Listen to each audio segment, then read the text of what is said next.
Mitt namn är Peter Linde. Jag är ex-bibliotekarie här på BTH. Lasse Borelius är bibliotekschef. Kristoffer Lindström är tekniker och utvecklare och programmerare här på BTH. Och det är han som har gjort det mesta jobbet, säger med en gång. Jag tänkte nämna lite grann om bakgrunden till varför vi står här idag. Och en stor del av det är att vi 2018 fick Svensk biblioteksförenings utvecklingsstöd för att utveckla en digital resurs som skulle kunna användas i bibliotekets informationsdisk. Och bakgrunden till att vi skickade in ansökan till att få de här utvecklingspengarna, det var ju, kan man säga, en slags frustration över hur arbetet informationsdisken har utvecklats de sista 10 åren, kan man väl säga. Det har blivit färre besökare, det har blivit mer enklare frågor av den här typen, att var finns den här boken, var ligger toaletten, var är sal 38 för någonstans. Och det är väl så att folk hittar sin information via nätet nu för tiden. Vi ser väldigt sällan personal eller forskare på biblioteket. De hittar sin information på egen hand. Däremot studenterna kommer ju i stora skaror fortfarande. Men kanske främst för att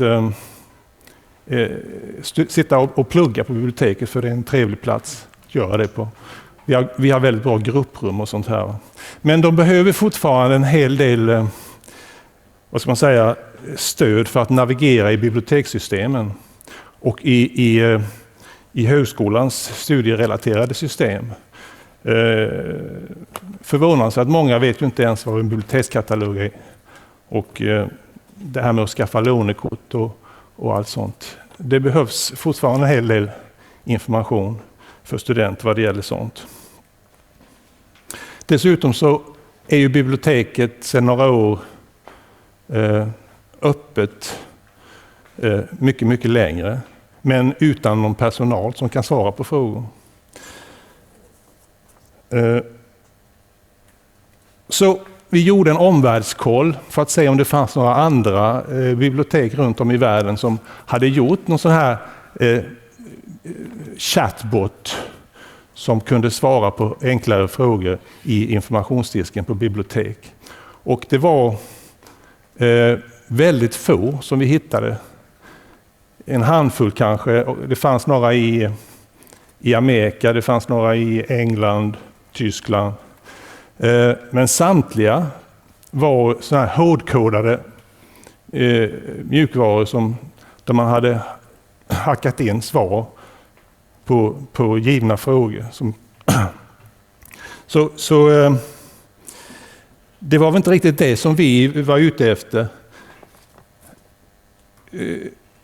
Vid den här tiden, 2017, så var ju AI väldigt på tapeten. Artificial Intelligence. Och AI skulle lösa många problem, sades det. Så vi funderade på att integrera AI i vårt projekt. AI och naturlig språkinteraktion. Dels för att förbättra den här chattupplevelsen och resultatet av ett besök i informationsdisken. Idag så finns ju inte så är samtliga av de system som vi tittar på runt om i världen, de är nedlagda. Och jag gissar att det beror på att det krävdes för mycket administration, för mycket textinmatning. Jämförelsevis vad man fick i utbyte av de här systemen. Så det lärde vi oss lite grann av när vi satte igång med det här projektet. Vi vill ju ha en tjänst som var lätt att administrera och som inte krävde massa textinmatning. Och den här prototypen som vi nyligen döpt till Bibi, eller diskmaskin har vi kallat den tidigare. Den skulle som sagt vara lätt att administrera, men också kunna lära sig lite av de här frågorna som kom. Och kunna utveckla svar beroende på vad som tidigare hade ställts som frågor. Men vi var ju tvungna att begränsa oss. Så i första hand så kan Bibi svara på frågor som handlar om att låna eller hitta böcker, reservera böcker eller frågor som handlar om lånekort. Och systemet är en blandning av komponenter egentligen. Och man kan använda både svenska och engelska i systemet och kombinera både text och röststyrning. Och det är framförallt röststyrning som vi har jobbat med sista året. Och det är svårt det där med röststyrning, kan jag tala om.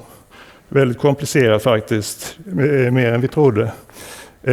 Och anledningen till att vi jobbar mycket med röststyrning nu är att vi har köpt in den här KTHs Furhat. Vet inte om ni har läst om det? I deras egenutvecklade robot i projektet. Och det är en så kallad social robot som kan kommunicera både via tal och som kan lyssna och visa känslor med mimik och sånt här och ha ögonkontakt.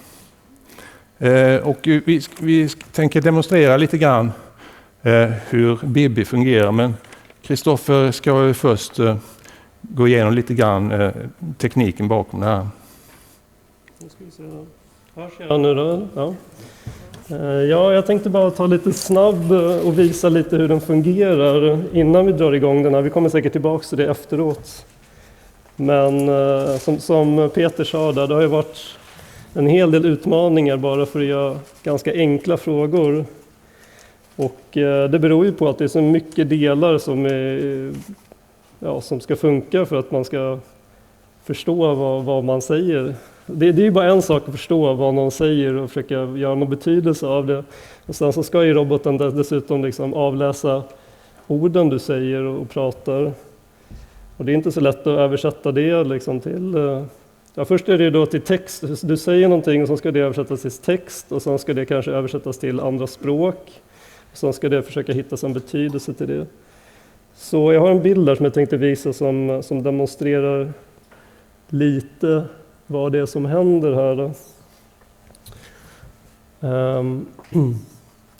Och då kan vi se, nu är den här gjord då, för vi började som en chatt som Peter sa förut och sen har det blivit en robot, men den är stämmer bra fortfarande.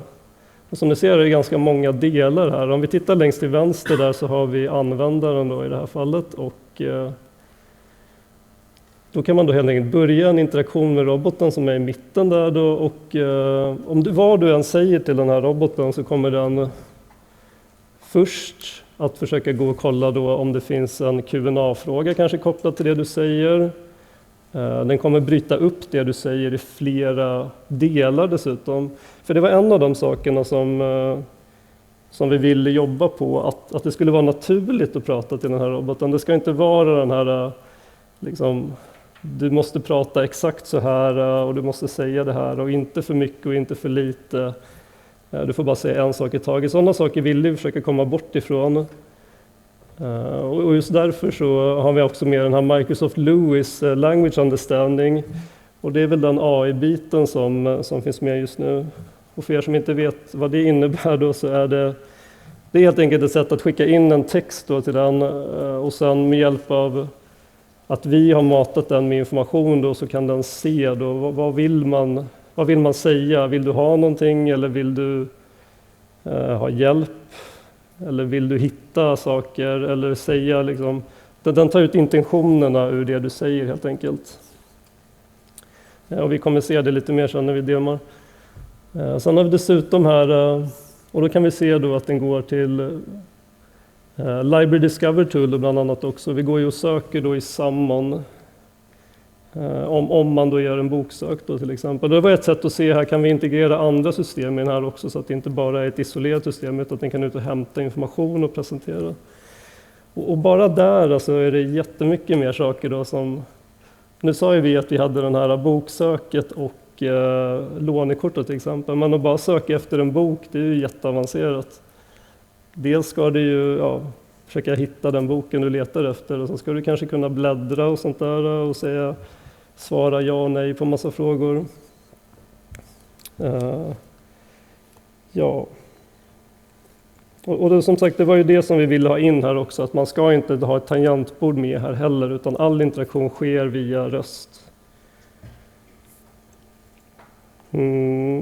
Sen tror jag det var nog... Jag tror vi lämnar där och så kan vi fortsätta sen med de tekniska frågorna. Det blir ju en demonstration nu då och sen så följer vi upp sen med lite vad händer sen fortsättningsvis och sen så finns det möjlighet till frågor på slutet. Ja, jag tänker, vi hade ju tänkt att vi kör en liten demo här nu och pratar med botten och som sagt, när vi pratar med botten nu så allting kan ju gå lite som den vill och det är lite det som är charmen också med den här botten. Det är svårt att ha kontroll på allting när det är så många rörliga delar. Och dessutom så sa jag att svaren eller när du pratar med botten så delar den upp det i flera delar. Du kan dessutom få flera svar tillbaks också från flera olika källor samtidigt. Så att vi får... Ja, ska vi köra? Tanken är ju att man ska kunna konversera som om det vore nästan en människa i varje fall. Liksom talspråkligt. Men jag har ändå förberett några frågor som ni förstår inom det här området som Bibi kan.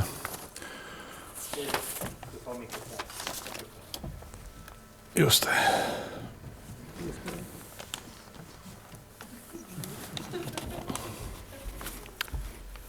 Hallå, vakna.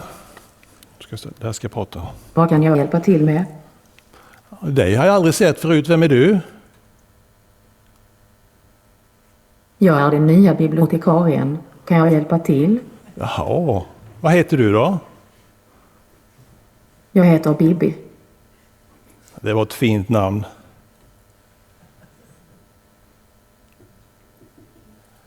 Hörde du min komplimang? Det var ett fint namn. Vad menar du? Vilket fint namn du har, Bibi. Tack, det var snällt sagt. Ja. Du, jag letar efter böcker som handlar om diabetes typ 1. Jag söker i katalogen. Vilka böcker vill du ha? Sökte efter diabetes typ 1 och hittade 10 titlar. Ja, har du fler? Ange rubrik eller nummer. Kan jag se fler böcker? Nu visar nästa 2 resultat. Hej då!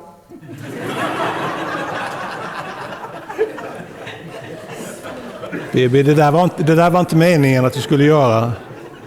Kan du vakna igen? Hallå? Vad kan jag hjälpa till med? Jag söker böcker om diabetes typ 1.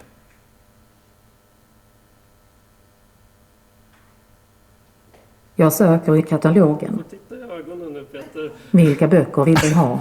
Sökte efter diabetes typ 1 och hittade 10 titlar. Jag kan ta 4. Nummer 4 vill jag ha.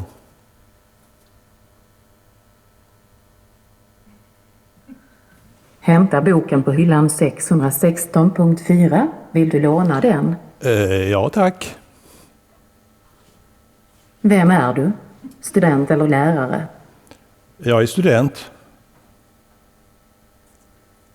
Har du ett bibliotekskort? Nej, har jag inte. För att låna en bok som student så måste du ha ett bibliotekskort. Vill du ha ett bibliotekskort? Ja, tack.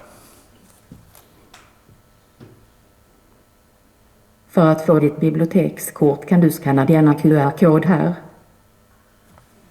Tack, vad behändigt. Kanon. Tack så mycket. Jo förresten, en sak till. Varsågod. Du, vad är diabetes?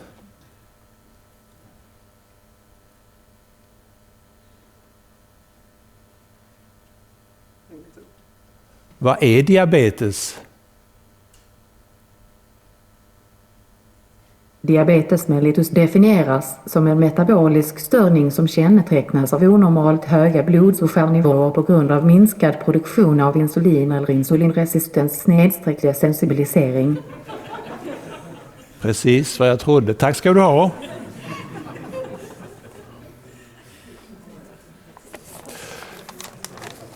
Ungefär så där är ju tanken att Kan det ska jag hjälpa funka. dig med något Nej, annat? gå och lägg dig. Gå och lägg dig, Bibi. Hej då. Hej då.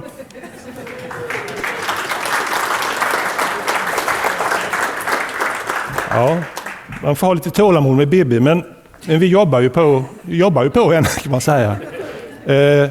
Och Kristoffer ska ju visa lite att man också kan, vi har ju väldigt många engelskspråkiga studenter här. Så de ska ju också kunna använda Bibi. Ja. Ja, här känner jag. Kör. Ja, jag tänkte bara förklara lite först där vad ni såg här nu innan jag hoppar in på de nästa frågorna till botten. Under varje fråga som ställdes här uppe nu så såg man lite vad innebär det var. Nu var det ganska litet där, men det stod till exempel who am I eller yes or no, eller om man ville ha någonting då eller hitta någonting till exempel. Och sen var det ganska många meningar nu som var, ja, du fick ju liksom flera mellanord, det kommer in massa extra ord när man pratar ju. Och de är en jätteutmaning att liksom filtrera bort då i det här, så att den ändå ska förstå typ vad man vill och inte hela tiden säga vad menar du, för det är väldigt lätt att hamna där. Ja, nu ska vi se då om vi kan. Ja. Och sen är det också det där, nu anledningen till att den slutade nu i början här, det är ju för att den tappade ögonkontakten. Den här roboten ser ju med kameran också vilka som är här och tittar den rakt i ögonen. Om det inte finns några ögon där, då vill den inte prata. Jaha, vad därför jag lutade mig. Ja, exakt. Så vi ska se.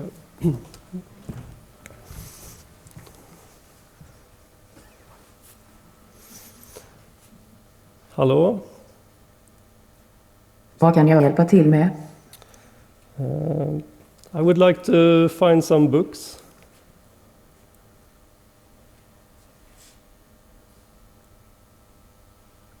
What is the title of the books that you want to find? Cloud computing.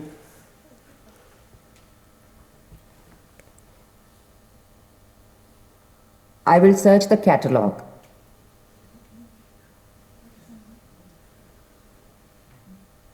Which books do you want? Searched for cloud computing and found 39 titles. Can you show me more? Now showing the next 8 results. And continue. Now showing the next 8 results. Number 22. Go get the book at shelf 004.6. Do you want to borrow it? Okay, yes. Who are you? Student or teacher? I'm a teacher. Who are you? Student or teacher? I am a teacher, okay? Do you have a library card? No, I don't. To borrow a book as a teacher, you need a library card. Do you want a library card? Yes, I want. Contact a librarian to acquire your library card. Okay, thank you. Varsågod.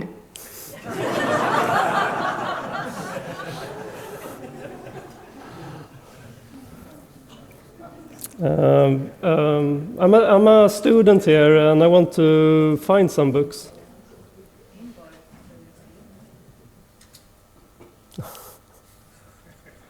Jag är student här på BTH och jag skulle vilja hitta lite böcker.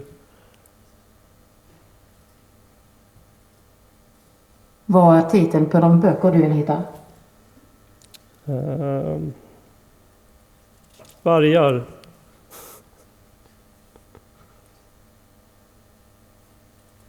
Vargar.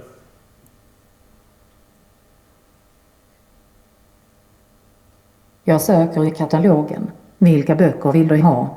Sökte efter vargar och hittade 2 titlar. Search for cloud computing.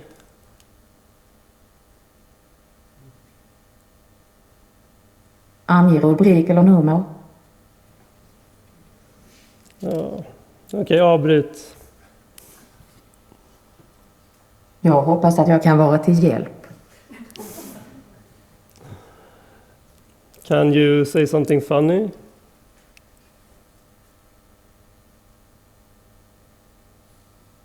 Q, what do you get when you cross a mountain climber with a mosquito? And nothing you can't cross a scalar with a vector.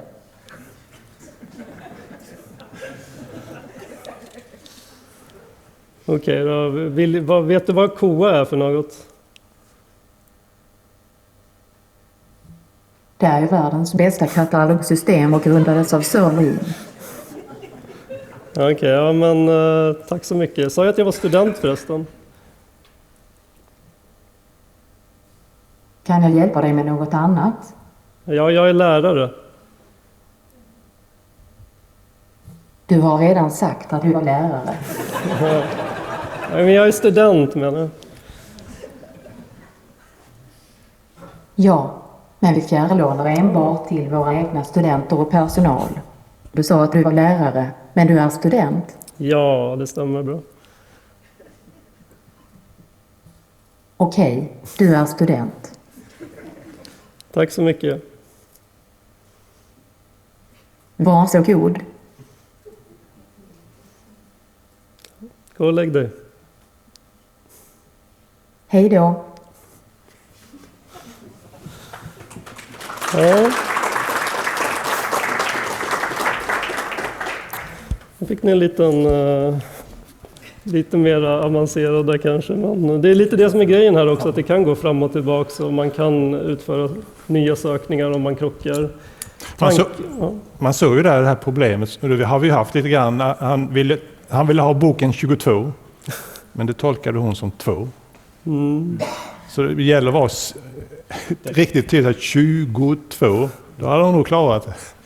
Det har ju varit en hel del utmaningar också med det här när det kommer en svensk student och vill ha en bok titel på engelska.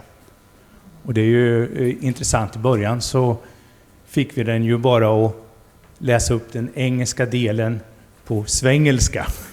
Men det har Kristoffer löst elegant faktiskt. Att det nu kan växla så här. Ni såg en liten del av det här, hur Kristoffer växlar mellan svenska och engelska. Så den klarar faktiskt det här med att en student pratar svenska och helt plötsligt frågar efter en engelsk titel. Jo, det är så himla många saker som man inte riktigt tänker på som är väldigt utmanande problem att lösa. Någonting som jag tycker har varit en enorm utmaning, det var ju från början så var vi ju så där utvecklingsmässigt. Ja, hur svårt kan det vara att låna en bok ungefär? Va? Och det gäller bara att få den att förstå det här. Men vi har insett mer och mer att processerna är betydligt mer invecklade än vid ett första påseende man förstår. Att vi har väldigt mycket nyanser i hur man säger att man vill låna, eller bibliotekskort eller lånekort. Och det finns synonymer och sånt där. Och sen pratar ju Linde lite om det här också med hur man liksom ska konfigurera en sån här bot. Vad är det man gör egentligen för att den ska göra det som den har gjort nu? Exemplen som har funnits då, det är ju ofta det här med att du har en fråga och så får du ett svar, och sen när du har svarat på den då får du nästa fråga och så får du ett svar, och så bygger man upp lite pyramider då, eller man ska säga. Medan så som den här botten fungerar är mer att man lägger in nyckelord, man säger vad det finns för saker, som till exempel ett lånekort eller en bok eller en artikel eller liknande saker. Till exempel olika typer av vem du kan vara också.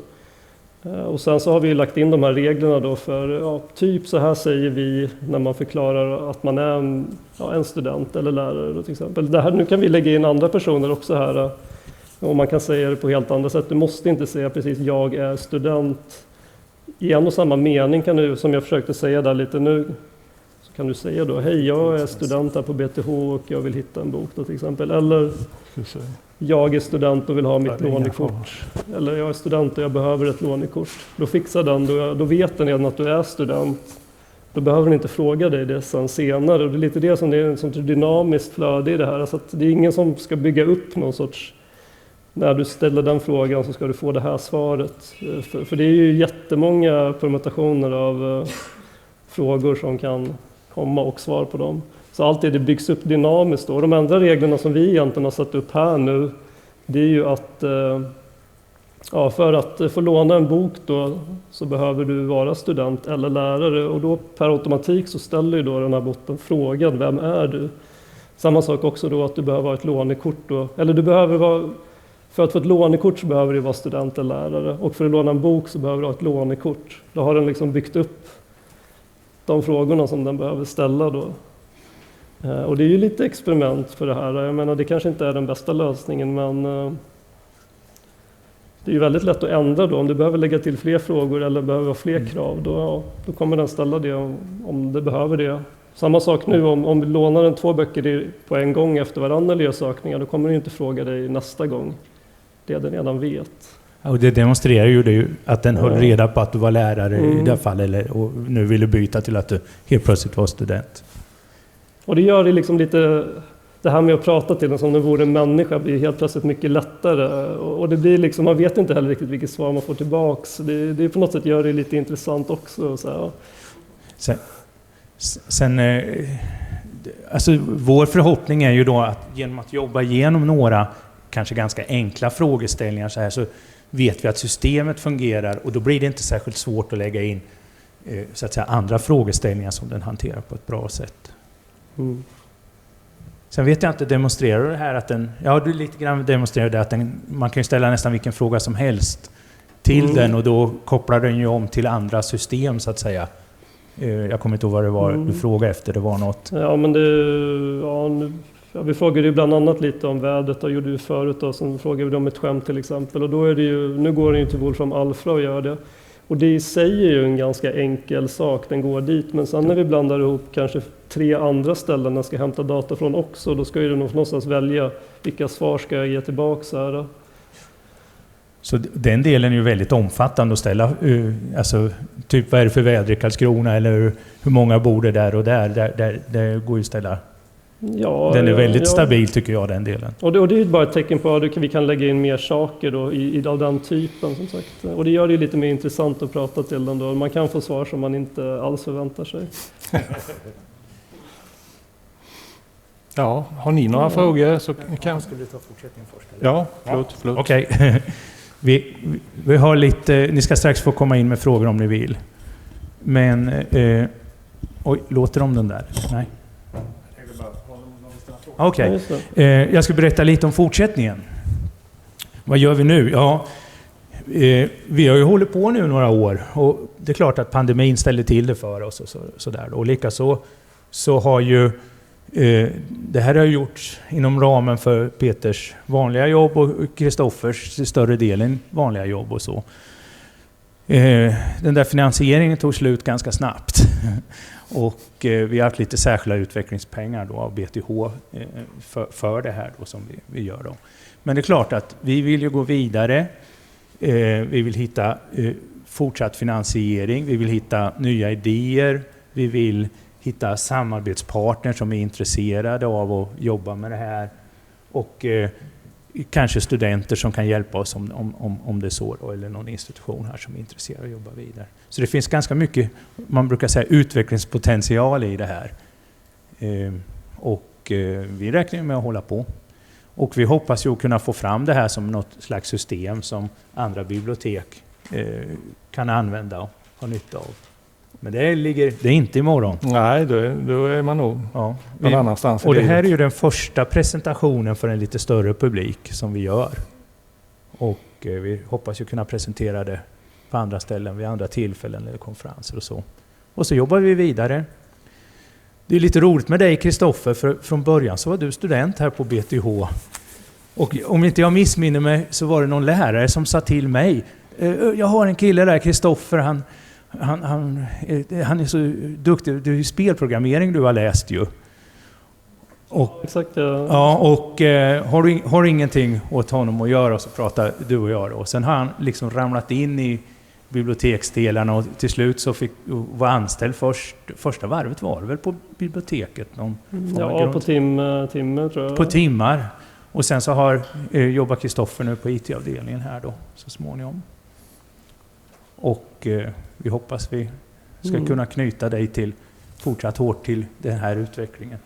Ja, men det är väldigt kul att jobba med den här typen. Det är väldigt frustrerande ibland, men bara en sån här sak som att den har varit igång här nu hela tiden som vi har pratat, och den har inte hållit på och gjort massa oväsen av sig. Ja, den känner ju av också. Så man kan ju vara 2 stycken som går in i zonen så att säga, va? Du märker den där också. Ja, nu har inte vi exakt. Den har ju 3 meter bort tror jag den känner av. Ja. Så det pågår en parallell utveckling av själva roboten, men i grunden här är ju inte egentligen själva roboten, utan det är ju det här systemet som du har byggt upp, Kristoffer. Ja, ska vi ta lite frågor nu då? Ja, finns det några så? Ja.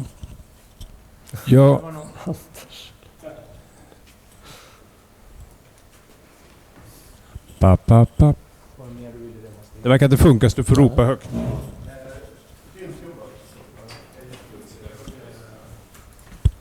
Ja. Jag tänkte bara... Funkar den? Hallå? Aha, okej. Jo, jag tänkte bara kolla hur ni tänkte kring... För ni kollade runt om det fanns andra bibliotek som hade gjort något liknande. Och så här. Den stora utmaningen tolkade jag det som, det är ju kommunikationen med Bibi då. Och det kanske inte har så mycket med just bibliotek att göra. Hur ser det ut runt om i världen? För jag antar att det måste forskas väldigt mycket kring just kommunikation med Bibiar. Jag kan ta lite av det. Alltså chatbottar växer ju fram överallt, va? Men de chatbottarna fungerar som regel inte på det här sättet. Utan många av dem är ju QA-chatbottar som man ser ute på sidor och sånt här. Det här går ju steget längre så att säga. Men vi försöker bevaka vad som händer inom området. Men vi ser inga exempel just inom bibliotekssfären i alla fall i Sverige. Har vi inte sett några initiativ. Nej. Och det är ju komplext att bygga upp det med just en robot på det här sättet. Men visst finns det forskning och sådär då. Däremot så har det har inte skrivits särskilt, det har skrivits väldigt mycket artiklar om AI och så här då naturligtvis. Och det har väl producerats en del när det gäller även KTHs robot. Men det är inte stora mängder än. Nej, som sagt det senaste året har vi liksom inte tittat oss runt omkring, utan vi har ju koncentrerat oss på vår egen grej här. Men inte vad jag vet. Och det här KTHs förhat-projekt har ju tydligen går det väldigt bra för, eftersom de expanderar och gör nya versioner hela tiden. Och säljer robotar till Asien såklart. Ja. Men inte vad vi vet, inte något som har liksom någon biblioteksinriktning i varje fall. En grundtanke i det här har ju varit, från början fick vi kanske lite funderingar, tänker ni göra så det inte behövs några bibliotekarier? Och det har ju aldrig varit vår tanke, utan vi vill ju att bibliotekarierna ska få jobba med mer kvalificerade uppgifter. Det är ju tanken, att klara de här enkla frågorna. Fler frågor? Jag springer gärna med micken, även om jag inte riktigt... Eller kommentar gärna. Det går bra med kommentarer också. Ja. Det här med dialektala utmaningar på olika sätt, både att tolka och uttrycka det. Hur jobbar man med det? Ja, ni la märke till språket här att är det du, Peter, som har valt... Det är lätt skånska i det där. Ja, alltså KTH har ju... Man kan ju välja en massa olika röster. en del med dialekt. Så nu hade vi ju den här indiska eller pakistanska damen som var på engelska. Och det här har vi en skåning. Vi har försökt med en göteborgare, men betoningen blev inte riktigt bra. Finlandssvenska funkar bra också. Tycker du? Jag tyckte det var hemskt. Nej, jag tyckte det var väldigt bra. Och sen så finns det ju massa olika face också som man kan använda till de här rösterna. Men vad det gäller, den är ju känslig. Ni såg ju där, man sa 22. Så tolkar han det som 2. Och säger man det på... När man tänker under norrlänning som svarar... När man ska säga ja. Det fattar ju inte Bibi. Så det finns ju massor med sådana utmaningar när det gäller dialekter naturligtvis. Jag kan ju säga där också att jag menar nu gjorde vi det här på svenska för det mesta, men jag menar svenska är ett litet språk och mycket av den här logiken sker faktiskt på engelska i botten. Så att det är ju både att botten behöver förstå dialekten för den som pratar, och sen ska den ju göra det till rätt ord, och sen ska de orden översättas då till engelska kanske, och sen skickas vidare för bearbetning, sen kommer de tillbaka och översätts då om. Så är det. Alltså det är ändå fantastiskt tycker jag. Det lilla vi såg här nu är ändå ganska mer tekniskt än vad man tror. Den är väldigt träffsäker när det gäller tal till text alltså. Absolut. Vad är det för hårdvarukrav på själva datorn för att vara tillräckligt snabb för att göra allt detta? Är det något särskilt? Du kan ta det lite. Så datorn är ju i botten och sen är det ju mål. Alltså det är ju den lyssnar ju mest på vad du säger och skickar vidare det. Sen är det ju mållösningar då som vi har för den här language understanding och Q&A-frågor då. Men det är ju egentligen en standarddator när vi kör det.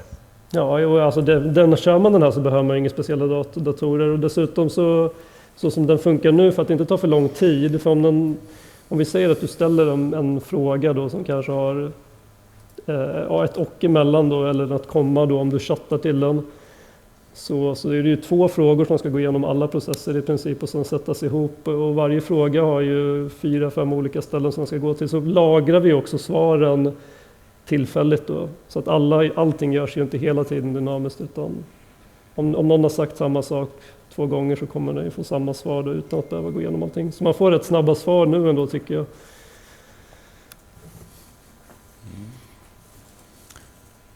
Där är en fråga. Ja, det kan vara att det nämndes i början, men jag undrar de frågorna som är biblioteksrelaterade som man kan ställa till.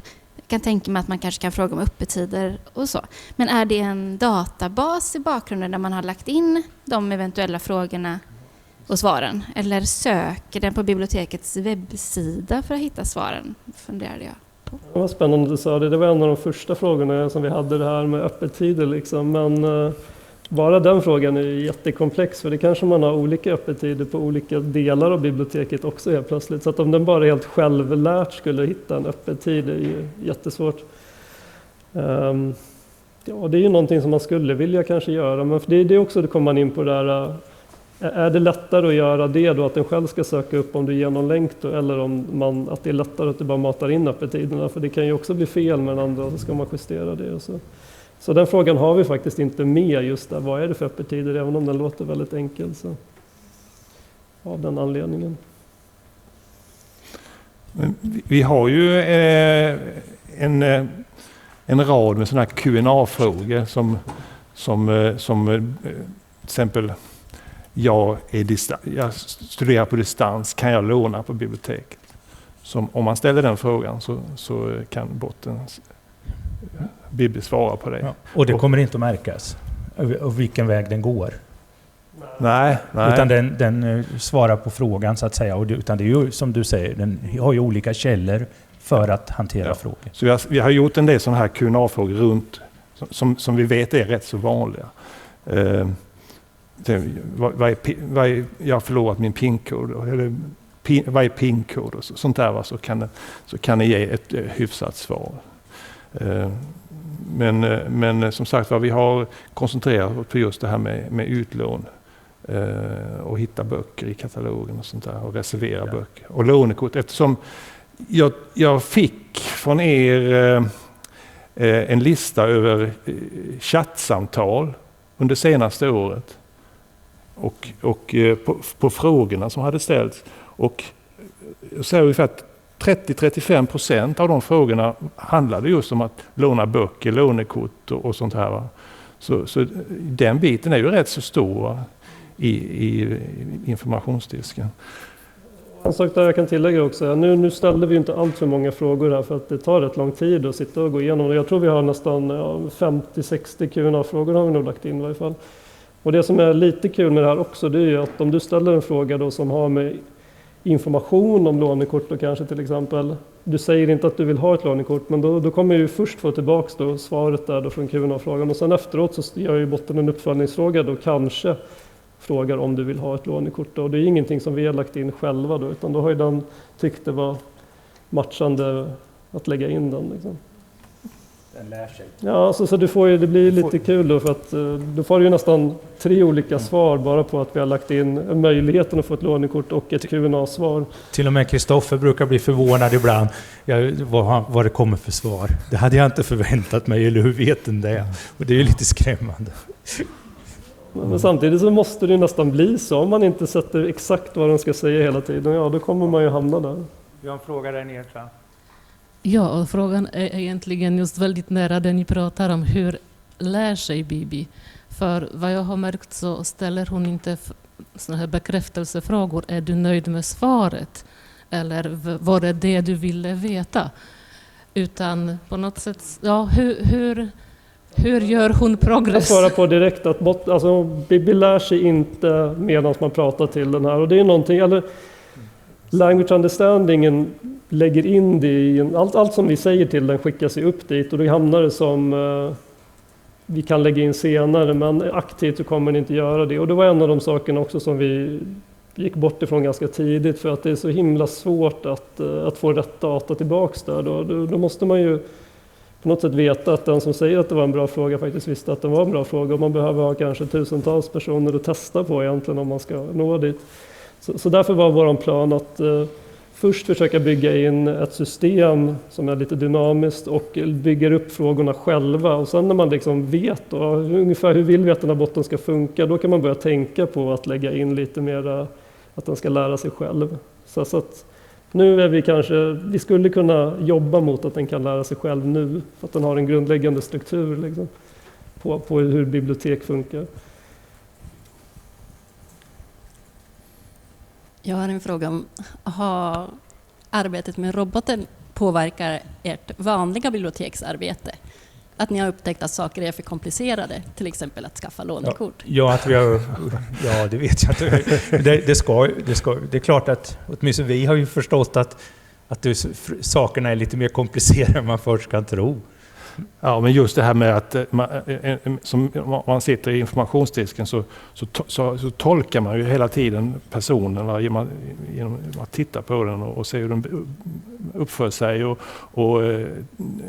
och man har liksom en erfarenhetsbank som man kan använda som inte finns här. Och det har vi ju upptäckt att man tycker att det är enklare frågor, det här med att hitta en bok. Va? Om vi har en bok på hyllan eller om man ska reservera en bok. Men det finns ju så många ingångar i det här. Va?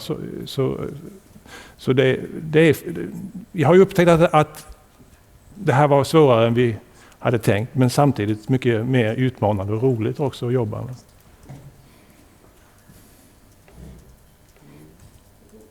Och jag känner ju också att AI, det är kul att ha med AI, men man kan ju inte bara ha en så svart låda och sen stoppa och köra igång en AI-maskin och tro att man ska få tillbaks liksom en fungerande diskmaskin som vet allting om bibliotek. Så att man får ju ta lite, ju mer system man kan bygga på det här, blir det ju mer och mer AI kan man tycka. Det blir mer oberäkneligt på vad som händer, och den kan lära sig saker som man inte tänkte från början. Det är ju en form av AI. Sen att allting är en svart låda, ja, det är svårt. Så det här kommer att ta tid, helt klart. Ja, men ni kommer väl få testa den här sen senare, tänker jag. Och de frågeställningar som vi ställer nu är ju, nu sa vi ändå ganska mycket som botten är van att säga, men man kan säga ganska konstiga saker och den kommer ändå förstå. Så att, Kommer ni testa den live mot studenter och lärare vid något tillfälle här? Ja, det som får en beta. Antar vi ska väl börja med bibliotekspersonalen kanske, får börja jobba med det. Vi tänkte här i eftermiddag på det här kalaset så kommer vi finnas här i lokalen, och om ni vill komma fram och ställa knepiga frågor så går det ju bra. Eller snälla. Och det var ju lite kul också, för det var ju lite läskigt nästan. Alltså botten tittar den i ögonen, då blir man inte lika tuff på utmanaren ibland heller. Det var ju lite spännande tycker jag. Och det är ju svårt också om det är 2 personer som står och pratar. Så det blir ju en och en man får liksom jobba för tillfället i alla fall. Hur fungerar man av solglasögon och ögonkontakt? Men... Ja, jag vet inte, men det är en av de saker vi har jobbat väldigt mycket på, att om det är flera personer, du sitter i en grupp framför botten, så ska den ändå kunna hantera det. Och om man pratar i munnen på varandra och du säger saker som botten inte är intresserad av, bara en sån sak. Då ska man bara sortera bort det. Har ju varit väldigt svårt att få bra. Ja, det är väl fascinerande. Fler frågor? Medfinansiärer sökes. Ja. Ja, men stort tack. Det här var ju otroligt spännande och intressant. Och så kul att du får chans att testa det i eftermiddag också. Helt perfekt.